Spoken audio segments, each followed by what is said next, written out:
For those who don't know me, I am Veronique Simina, Legal Officer at the Policy and Consultation Unit of the European Data Protection Supervisor. It is our pleasure to welcome you to the second day of the EDPS Conference. Thank you all for being here today. It is lovely to see so many of you in the room early in the morning, in particular after the wonderful social gatherings yesterday evening, which certainly ended quite late for some of us. And a special welcome to the hundreds of additional participants joining us online. Good morning, dear participants. It's really great to see so many of you today. For those of you who don't know me, I'm Olivier Mater, Head of International Cooperation in the Policy and Consultation Unit at the EDPS. Veronique and I had the pleasure to be in the organization team for this conference, focusing particularly on the content development. We hope you enjoy the first day of the conference, that you feel inspired, energized by the insightful, rich, intense debates that we had yesterday, and it will be our great pleasure to guide you through our discussion for the second day of the conference. We are indeed only halfway into our journey in effective enforcement in the digital world. For this morning, we will first hear the remarks from the European Data Protection Board and a keynote by the President of the CNIL, before moving to the breakout rooms and gathering again all together to listen to the keynote by the European Data Protection Supervisor himself. So, without any further ado, let's move to our first speaker for today. Many of you, probably all of you, already know Mr. Wolfsen, who is the chair of the Dutch Data Protection Authority since 2016. But Aleid is also the deputy chair of the European Data Protection Board since 2019, and it is with this second hat that he will share with us some remarks on behalf of the EDPB. So it's my great pleasure to ask you, Mr. Wolfsen, to join us on stage, and the floor is yours.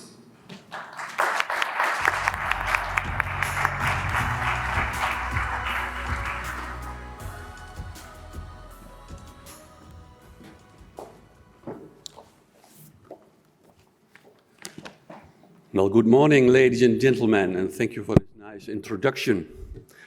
Good morning, Wojciech, dear Wojciech. A warm thank you to the European Data Protection Supervisor for organizing this high-level conference. Thank you. It is interesting and informative to hear so many different perspectives on effective enforcement in the digital world from such a wide range of speakers and participants. At the European Data Protection Board, we welcome such an open and transparent debate, which is key to learning from each other and gaining a richer and deeper understanding of enforcement in the different countries, under sometimes different national legislation, as this helps all members to continuously improve their own practices. And experiences gained by other regulators in enforcing neighboring legislation can inspire us as well. As most of you here present today know, the EDPB is composed of the representatives of the national data protection authorities, the DPAs of the European Economic Area. The EDPS is also a member of the board. While the EDPS is formally not a supervisor of the private sector, with voting rights customized to that, we welcome the fact that this conference is not limited to oversight of the Union institutions or the public sector in general. I'm sure compliance with and the enforcement of the EU data protection framework regarding EU bodies will occasionally cause some legal headaches too, and would justify a special conference as well, because the enforcement of the EU data protection framework regarding all EU bodies is already a very difficult task. But that's a topic for another day. And maybe we as colleagues should organize such a conference next year as a kind of a service in return to Wojciech. Today, it is my honor to speak to you not just as the head of the Dutch Data Protection Authority, but as the deputy chair of the European Data Protection Board. And it is in this latter role that I want to contribute to the central questions of this conference, namely, how is GDPR enforcement faring in general? And what is the experience of the national data protection authorities in cooperation on cross-border cases? My goal is to bring to the table the day-to-day practice of authorities in 30 European countries as GDPR enforcers, as well as their joint experiences as members of the EDPB. DPAs play a key role in safeguarding individuals' data protection rights, a fundamental right enshrined in both the EU Charter of Fundamental Rights and in the Lisbon Treaty. The independent supervisory authorities are even, as explicitly stated by the Court of Justice, an essential component of the protection of individuals with regarding to the processing of their personal data. This requirement of independence, that means supervision and enforcement without any external influence or interference from any political body or any executive, differs from, for example, competition law enforcement and is enshrined in both the Charter and in the Lisbon Treaty. DPAs help citizens to enforce their rights, and they exercise corrective powers when appropriate, both at a national level and in cross-border cases. It is essential that citizens can deal with cross-border data protection issues from their home base, instead of having to deal with different authorities in different languages and the excessive costs this would entail. But it appears equally imperative that enforcement, if necessary, should be concentrated in one country as well, and that means the country in which the competent administrative authority of a company is headquartered. And this is how this marvel of a combination of protective pieces of legislation, the Charter, the Treaty of Lisbon, and the GDPR, actually works. Citizens have their own supervisor and can litigate in their own country. The enforcement is for the same reasons concentrated in one country as well, the country where the company is headquartered, in between the one-stop-shop mechanism of the GDPR, which obliges us to open and sincere cooperation, and our independence, comparable with the independence of judges, secured in both the Charter and the Treaty. We, the DPAs, are all very aware of this special nature of our responsibilities, namely to protect citizens regarding their freedom and private life in the digital world in the best possible way. And we are very aware of the special organizational structure we have at our disposal. And we are very aware, likewise, that in order to make it work, it's now up to all parliaments to provide sufficient resources and up to us to deliver. Now, some numbers on what we have delivered so far. The enforcement at national level is increasing steadily. For example, the fines adopted by authorities in 2021 totaled 1.3 billion euros, which is more than 5.5 times the fines decided in the 3 years before. Some of these fines concern cross-border cases and are adopted via the one-stop-shop mechanism. To put this in perspective, enforcement is not an end in itself. The main objective is, of course, compliance. In the past 4 years, enforcement has been picking up speed. The number of cross-border cases remains consistently high, between 500 and 600 cases per year. In total, we had 2,051, yes, we are very precise today, cross-border cases, and in over half of them, the one-stop-shop mechanism was applied. Out of these, approximately 380 final decisions were taken. Most cross-border cases are resolved via consensus, of course. Yes, we are independent, but also interdependent in respect of each other. We are colleagues, but in cases when authorities do not reach a consensus, that may even occur among colleagues, the EDPB will adopt a so-called binding decision to resolve the dispute. While these decisions relate by definition to complex cases on which DPAs did not reach a consensus during their investigations, the EDPB has to decide in the maximum of 2 months, a pace unique in the EU digital regulatory landscape.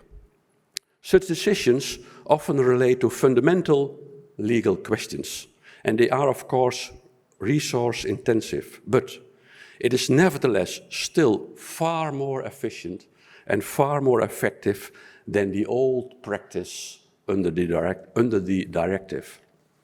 The EDPB has so far adopted 3 binding decisions under the Article 65 dispute resolution mechanism, and we are dealing with 2 further cases at the moment, with several more in the pipeline. I'll come back to this question of labor intensity and resources later. While enforcement of the GDPR is still evolving, we as authorities that have worked day in, day out for 4 years now with a new one-stop shop mechanism have drawn some significant intermediate conclusions. The experience with enforcing the GDPR over 4 years has spurred us to set an ambitious agenda for the enforcement cooperation in the coming months and in the coming years. Every new case makes us more experienced. We, the chairs, all met in Vienna in April to discuss enforcement cooperation, because there is always room for improvement. Many of you have no doubt read the statement we adopted during this meeting in Vienna. Allow me to elaborate on what the statement means in practice. But first, a few words of why the EDPB is dedicating extra resources and energy to enforcement cooperation at this particular point in time. Consistent enforcement is at the heart of the EDPB's work, and it has been non-stop at the top of our agenda, given the high expectations placed on the GDPR, not just in Europe, but worldwide. These expectations stem from the fact that the GDPR intends to address an imbalance and to empower individuals in the face of technology giants. It intends to do so by, firstly, giving individuals reinforced rights, secondly, giving data protection authorities greater powers to enforce these rights, and thirdly, bringing conformity in the way data protection law is enacted across the EEA. With our 4 years of experience of GDPR enforcement, we have already taken many initiatives to streamline enforcement cooperation among DPAs. Task forces have worked on key topics with a cross-border dimension, contributing to the consistency of national enforcement. October 21, the coordinated enforcement framework was created, enabling DPAs to take simultaneous and coordinated action. February 22, the support pool of experts was launched. The objective is to support authorities to increase their capacity to supervise, investigate, and enforce. Both the coordinated enforcement framework and the support pool of experts enable DPAs to create synergies through cross-border cooperation. Building on our experience with these cooperation models, the EDPB is now at a stage where it can further prioritize enforcement. This is both the result of the natural development of a new data protection body that needs to focus initially on setting up a framework and guidelines and recommendations, as well as a strategic choice. One of the 4 pillars of the EDPB 21-22 strategy is dedicated to enforcement cooperation. The meeting in Vienna created great momentum among the DPAs for even closer cooperation in the coming years.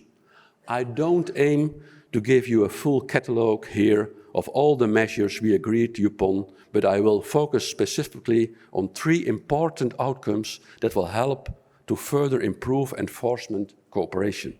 1, closer cooperation on cases of strategic importance.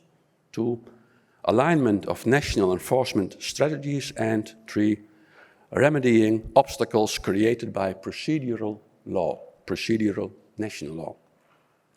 First and foremost, it was decided to cooperate closely from day one on strategic cases to ensure a consistent approach among DPAs, regardless of which authority is leading an investigation. On a regular basis, the EDPB will select a number of cases and decide on the action plan with a concrete timeline to ensure swift progress on that means on these investigations. Strategic cases can, among others, include cases that deal with a novel and important data protection issue, or cases that affect many citizens, or cases centered on a structural problem across member states. For these high-impact cases, we want to tackle all the important issues upfront and involve all concerned authorities by sharing relevant information throughout the investigation. To this end, groups of DPAs may join forces or create an EDPB task force. Secondly, DPAs committed to aligning their enforcement strategies. Our work on cloud computing under the Coordinated Enforcement Framework has clearly shown that there is an important added value to setting joint investigations priorities and in sharing experience and expertise. By jointly preparing investigations, developing tools, templates, manuals, and questionnaires, and setting common standards. Each DPA does not have to reinvent the wheel when initiating an investigation.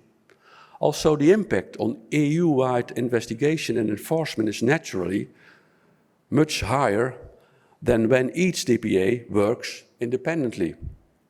Thirdly and final, we also agreed to identify together, based on our enforcement experience at national level, procedural aspects that currently sometimes form an obstacle to efficient cooperation and could be further harmonized in EU law.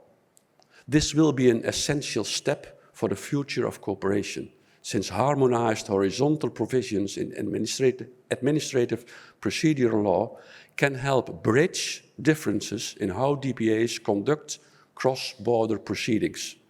We are collecting input from the national DPAs. We will consolidate this input and evaluate how to best achieve harmonization. I think it is clear at this point that the work we have set out for ourselves is ambitious and cannot be successfully completed without sufficient resources for the DPAs and the Secretariat of the EDPB. Cooperation is always as strong as the weakest link.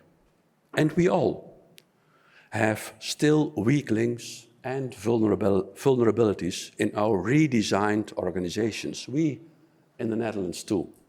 That's quite normal, taking into account the relatively new organizations we still are.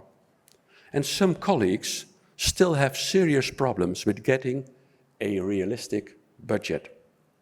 As I already mentioned briefly, the work related to enforcement, in particular the dispute resolution procedures, is highly resource intensive, despite the fact that the heart of the enforcement is already concentrated in one country.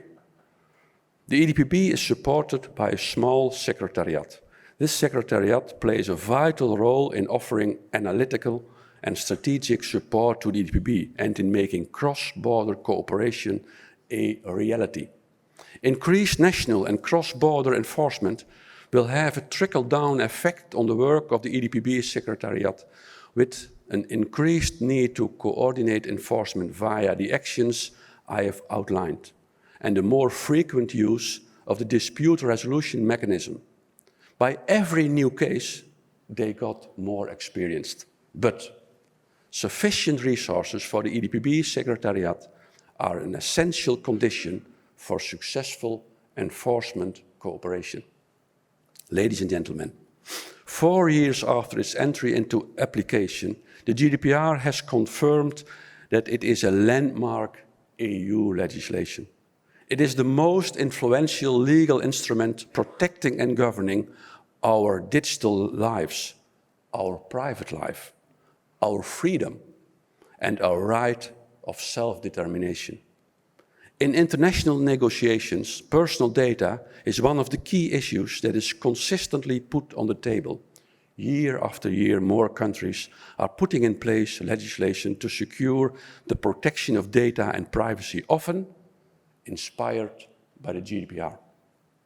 A charter and GDPR enforcers, as to quote the Court of Justice again, as guardians of the right to private life, we at EDPB firmly believe that this combination of a new fundamental right enshrined in the Charter and the refinement of this new fundamental right in the GDPR is still a marvel of reconciling a high and consistent level of protection of personal data, of protection of the private life of citizens, with the free flow of data and innovation.